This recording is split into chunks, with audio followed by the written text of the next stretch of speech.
and I suggest put it on gallery view, and then the preferred is usually a small active speaker video.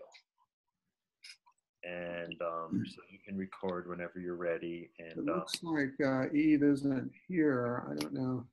Eve's not here. Eve, you're not here. But Ryan, I didn't know that you were. I mean, this is your. So while we take a we jump to Jim. Yeah, Ryan. Yeah. What's up? Oh, Chris, you're not here either, right? Or Dan? Dan's here. This is Dan. Yeah. Oh, that's Ryan too. They're all Ryans. Okay. That's all right. We'll work it out. Yeah, it is Ryan as a first reader, so I suppose you can go ahead and. Yeah. So Kim, you can start whenever you're ready. And Okay. James, you got all that sharing and permission stuff set? Yep, all set. Okay. And I'll stop my share. And so Kim, you can go ahead and start up whenever you're ready. Okay. Nice studio, James. I couldn't help noticing. I'm going to have to visit that place. It's Halloween.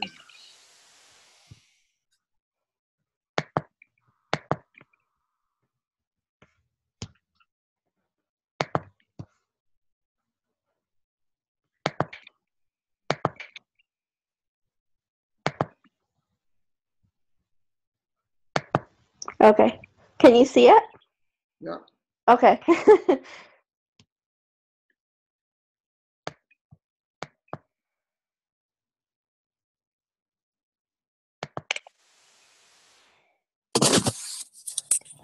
Okay, so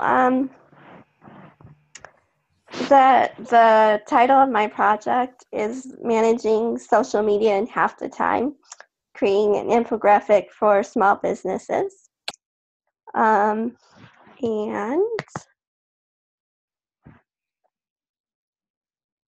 the first slide you see here is the research statement and the audience. The purpose of the project is to create an information graphic using PictoChart software to visually display the tools small businesses can use to save time when implementing social media. And the audience for the project is small businesses that have many demands on their time and limited staff. Specifically, the infographic will be designed for the Small Businesses Trends website.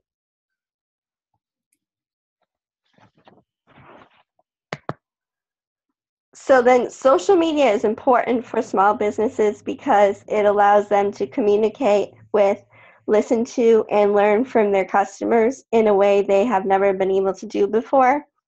Companies are implementing social media for marketing, advertising, employee recruitment, and overall communications with employees, clients, and partners. And then research has found that the top 2 benefits of social media marketing are increasing exposure and increasing traffic. And some of the other benefits are developing loyal fans, providing marketplace insight, generating leads, improving search rankings, grown business partnerships, established thought leadership, improved sales, and reduced marketing expenses. So you can see here a lot of the benefits of social media marketing. Now the problem for a lot of small businesses is that they don't have time to do it takes a lot of commitment to do social media. And a lot of dedication to provide original, interesting content on a regular basis with social media. So the 2016 Social Media Marketing Social Media Industry Report found that 63% of marketers are using social media for 6 hours or more, and 39% for 11 or more hours weekly. A significant percentage, 19% of marketers spent more than 20 hours each week on social media. And in this slide, you can see the different amount of time that people spend, and it varies a little bit on the amount of time that businesses spend on social media. Along with utilizing the benefits of social media, small business owners must also make sure that operations are run efficiently, finances are well taken care of, and employees are both productive and satisfied with their employment. So lots of times they're doing many different things running the organization, and social media is just another thing that they have to do. So so it makes it hard to find the time to do it, but it's important.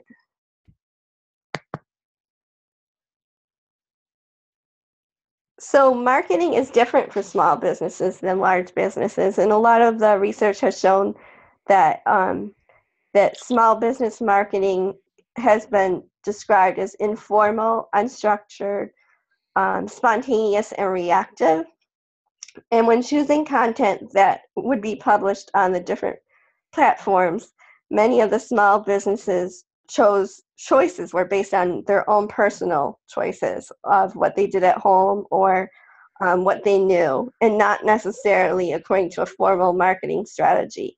So this quote that you see here is from a case study that was conducted by Roy and Dione, and it basically is one of the business's examples of them using it from their own personal choice. And it says, I use my gut to sell. For instance, if we make too much of something, we have a contest to give the extras away.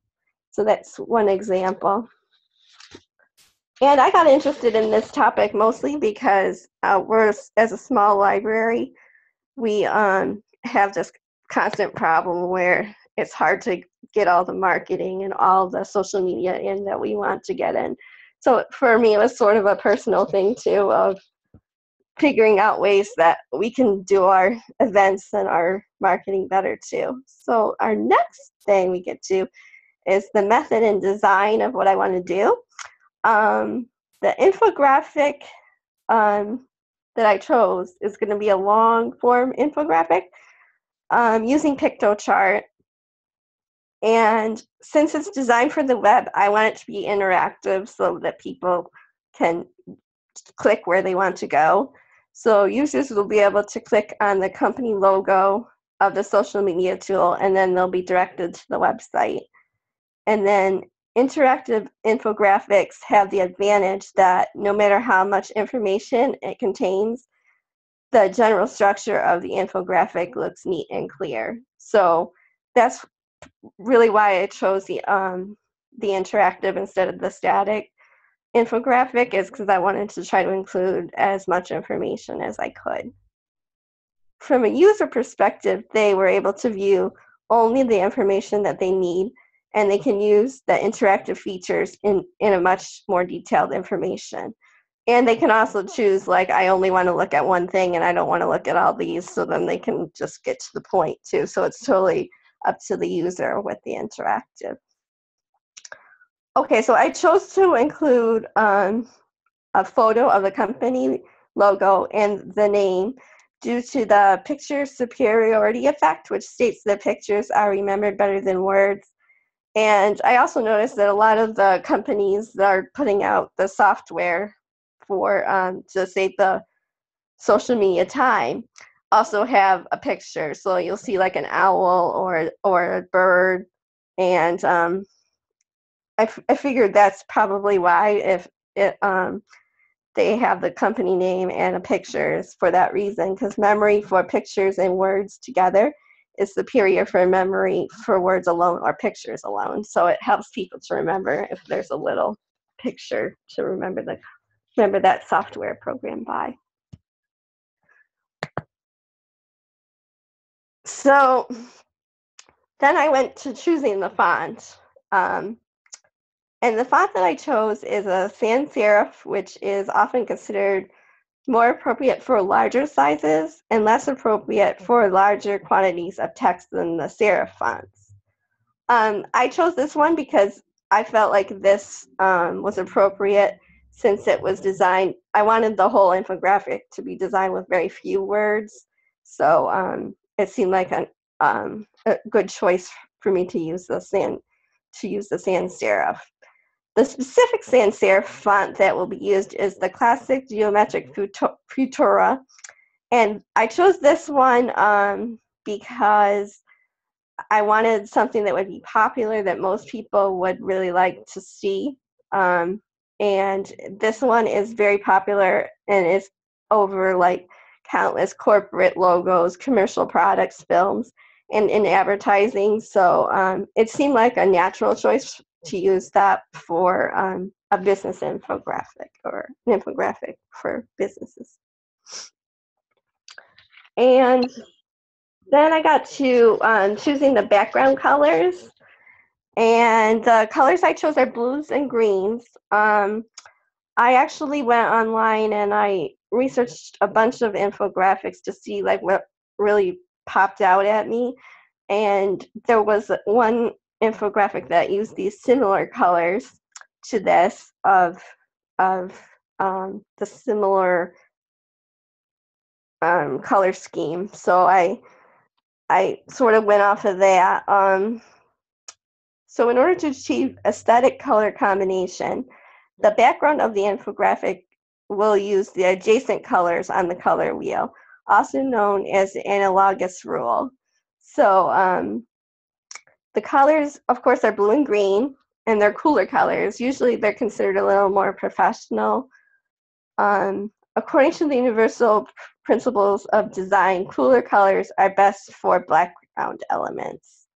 So I chose the color scheme you see here, and then I separated each section of the infographic with the goal of attracting attention and grouping elements. When I went online, they also had the color orange as the background, and I decided not to use that as the background, but I still wanted to include the orange because I really liked it. So what I did was the blue color shown here is the title background of the infographic with a contrasting color of orange for the text of the title. So the title of the text will be orange, just to get a little bit of that color that I really liked, but not to overwhelm people too much with the orange background. Orange is a warm color, and it's best used for foreground elements when designing. And it's a complementary color for the background, as you can see here. And I actually, there was like a color calculator that I used to get the exact blue that really would complement that exact orange. So anyway, this is the rough draft. It's not complete at all, but it gives you a general idea of what I'm thinking of doing. You can see that it's going to be in list format. So it'll have all the different softwares that you can use to save time on social media. And there's a couple different ways you can do it, which I'll get to later, but there are social media aggregators, and there's also, I found, daisy chaining the social networks together. So there's a couple different ways you can do it. But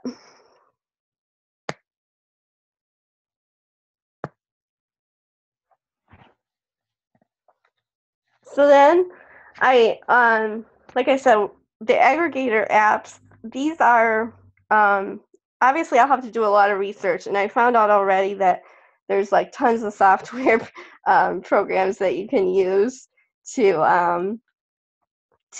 speed up your social media or to make it easier for you if you were a business.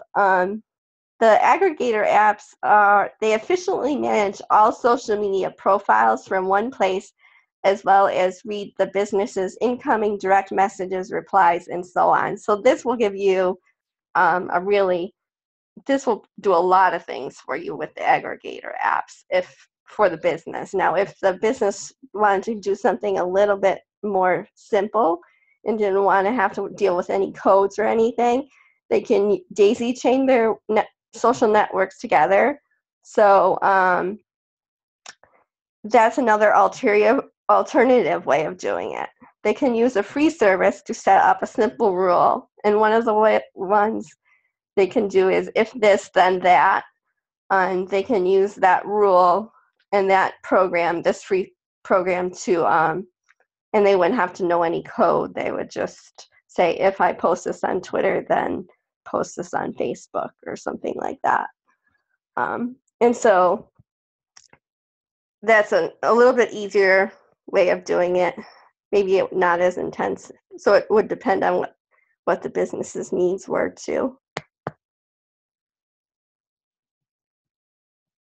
So then we get into the challenges and also the things that I know I want to add into the infographic. For the challenges, deciding which software programs to highlight is going to be a challenge because, like I said, there's a lot of software programs out there. So choosing which ones to include is probably going to be hard. Also, deciding how much detail I want to include into the infographic will be hard. There's a lot out there, and it's going to be tough to decide which websites I want to send the people to for the additional resources, things like that. The things I know I want to include are a broad overview of each software program and also like the advantages and disadvantages of the program so that the business owners can choose the best one that's right for their company. And that's as far as I got. I know you guys probably have questions.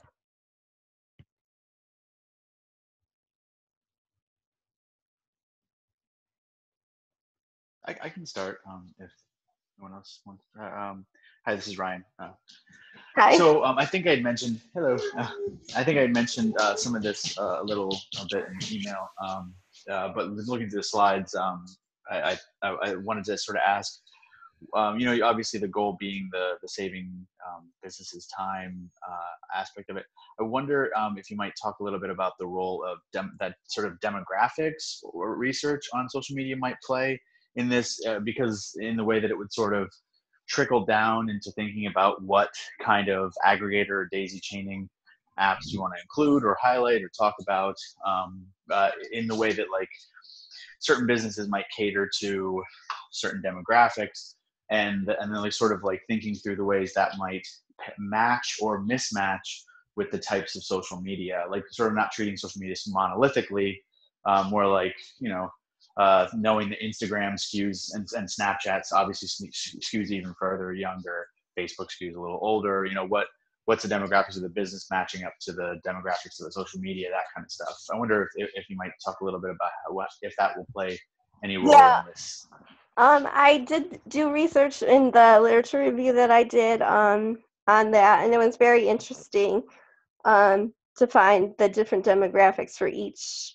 Facebook is the most widely used one, but they find that Twitter is more used by men than women and stuff like that. So it really would depend, like you said, a lot on the business and who they're aiming towards, because there's different age groups for the different social media that's out there and different right, exactly. Yeah, I think that would be a good thing to like sort of, in every decision, thinking through how you could how you could highlight that as a feature of this infographic is thinking through, and obviously the interactivity of the infographic, thinking through how it can point businesses in the ways in the right direction to match those. So essentially telling the businesses that they should match themselves in some ways to their demographics of their business with the demographics of the social media that they're using. Because I think in that way you could sort of, like you said, you're trying to save time. This would help save time in two ways. One, it would really target where they're aiming, and then also save time in that they're not wasting their time sending certain types of messages to certain type of social media without that match being there, so to speak. Right. Yeah, I agree. Yeah, I really want to second that from Ryan in the sense that you want it to be an infographic, and right now everything is perfectly equal on those images. I guess some are higher up than others, but I think you've got to show something by looking at it, and maybe this is what you would do when you make it interactive, so that they sort of understand the value based on their demographics. So if Twitter is more towards men, it would almost make the bird sort of look like it would be more interesting for that subgroup. I'm not sure how you would do it, but you need to sort of show that in the imagery. Otherwise, one of the things that's tough about, could you go back to the the images of the different social media? Sure. Because I don't want to say too much, although this is sort of where you actually have, one of the problems is the graphics don't particularly match what they're talking about. So you have this owl talking about Hootsuite. Well, that's just visual. There's these words that are the same, but that doesn't reflect what Hootsuite does. And that's going to be a challenge. I do think that TweetDeck's probably the closest in that you hear it. I know I hear it all the time. I was on a train recently. It's so obnoxious. You can hear this bird going off. So there's something there. But the idea is to visually make this look like whatever the group is that it appeals to. So that they can see visually maybe where they want to go. Now that may be difficult to do. I could see it in a Prezi because if you clicked quickly on Seismic, you would know who the demographic is. It would jump right deeper into it. Right. But I agree that that's what you need is to somehow make these not look the same. I mean, I'm looking at this and it seems like they're all equal. And in fact, I know that TweetDeck's a giant in the field and has, got billions, I don't know. And Facebook isn't there, but you know what I mean? Even in terms of the numbers, they're much greater than others. But I think that's critical. And that's a hard thing about this is linking the imagery we see against the words that are there. The reason, do you know why images are so powerful, much more powerful than words? Do you know what the reason is for that? I think it has to do with your actual brain, and it responds better pictures. Yeah, you experience images. Words have to be translated into something. So you were getting at it. So the idea is if I see an image, it's right coming at me. I don't have to translate it, although in this case you sort of do to make sense of what it stands for. But at least you immediately have an image and you don't have to, do much with it. So if you think of that, you almost want to make the image somehow reflect who their audience is, Right. That's I think those are the images that come with those products. I don't know that. Well, sure, but you could. I mean, that's the idea is if something. I want to draw your attention. Maybe go to that last slide again. I want to draw you, I think it's slide 11 to your challenges, or 12. 12. Yeah. And then also you talked about interactive. What's going to be the interaction? Like what are you going to do? And what are you going to learn when you come to this infographic? And what are you going to see? Well, I was thinking of somehow taking them to the different, like an overview of why they should maybe why one would be better for them than the other, because I know like some of them are free and some of them might not be. What makes it an infographic?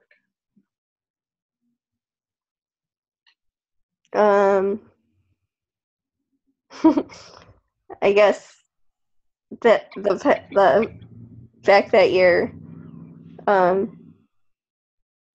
teaching about your topic through pictures and words. Okay. Yeah. Okay. So, but it's a website, right, or a slideshow, or something, Right? Right. So, because it's not really like. So for you, it's an interactive infographic that you're going to move around and see a portion of at a time on a screen. Is that what you're saying? Okay. I just want to make sure I got it. So there's no version of it in which you scroll through the whole thing. there's no static version of it, right? It's a, No. okay. So it's sort of like a website or a slide, and then each page or frame or whatever it's going to be is going to have a certain look and feel. And so, okay, I just want to make sure I got that. And would it be the kind of thing, so to Steve's point, where, and actually connecting back to what Russ was saying, where like if the business could sort of select what they do and what they want to do, and then they were sort of that interactive, like that, the interactivity would come in that by making those selections, it would point them towards different tools or some, Yeah.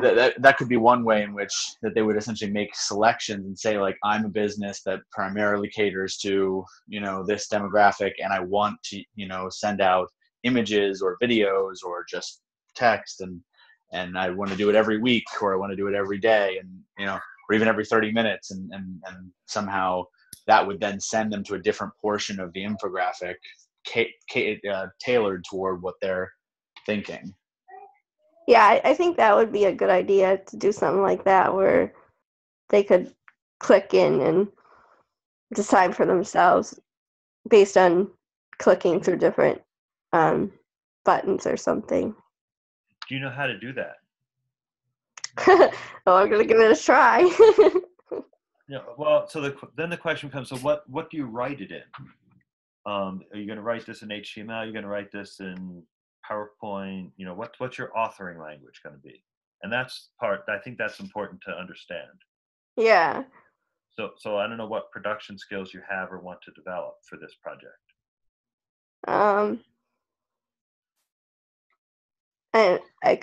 I know I can do HTML. Okay, and and then you make the pages using pictograph, right? Yeah. So where does pictograph come in? That's where I'm confused. Like, what do you use pictograph for? Because isn't that your main thing, like in the very beginning? Yeah. So how does that work? I haven't tried like really doing an interactive one through pictograph before, so I'm not sure. Okay. Yeah, so that we need to see that before, as like part of the proposal, I think, right? I mean, because that's, yeah, I forgot about pictograph.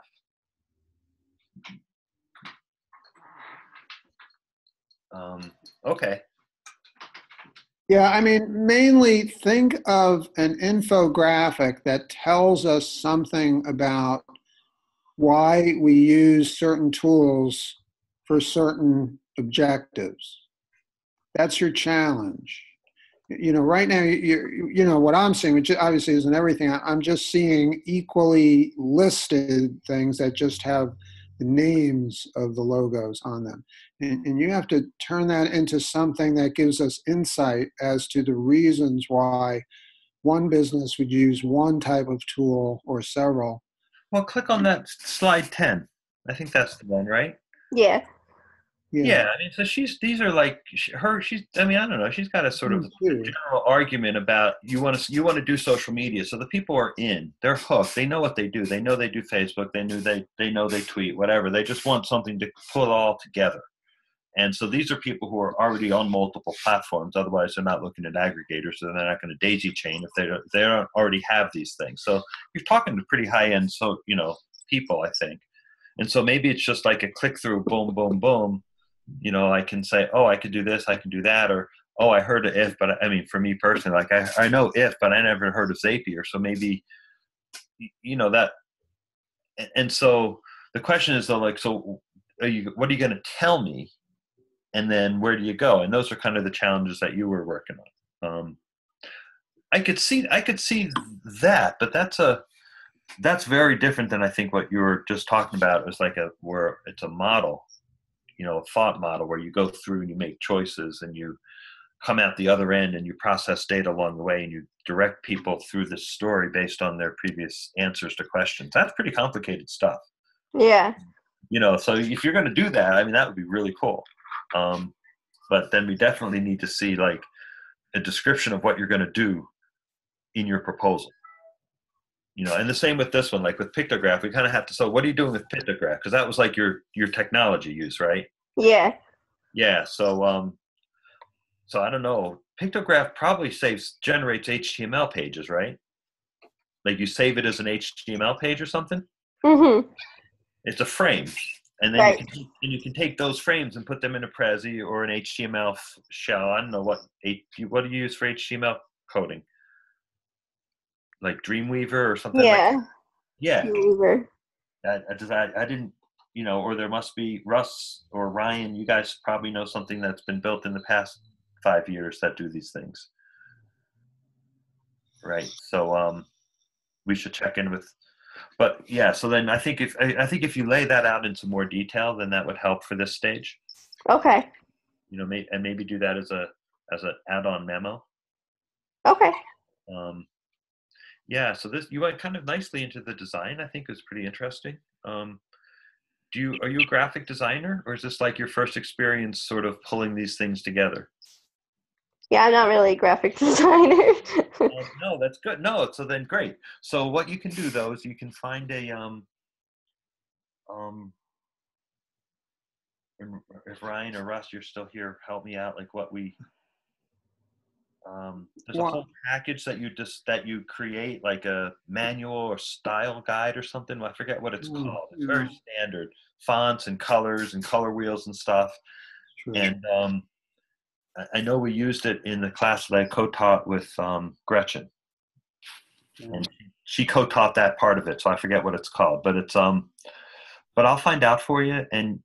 But you can just find a standard one on the web and make that part of your project. So like what you were starting to do with your colors, you just go a little bit more in depth, the color wheels and the fonts and stuff. So you have a set of rules. And then if you're going to use does PictoChart have templates? Okay. Yeah. Yeah, so you're going to build a template, right, for this Mm-hmm. project.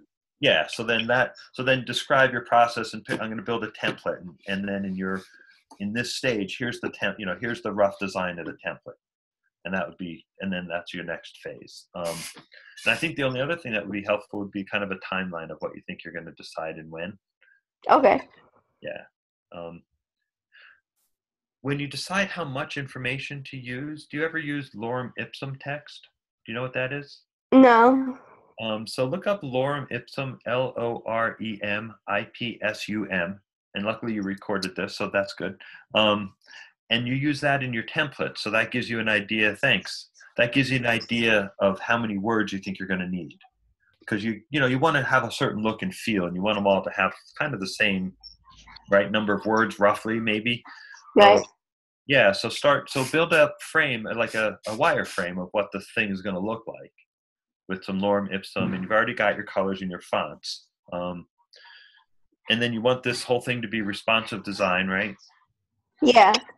So definitely take a look at it and make a quick demo of it on your, on a phone. Make sure you take a look at it on your phone, see what it looks like on the phone, and see what it looks like on, a standard laptop screen.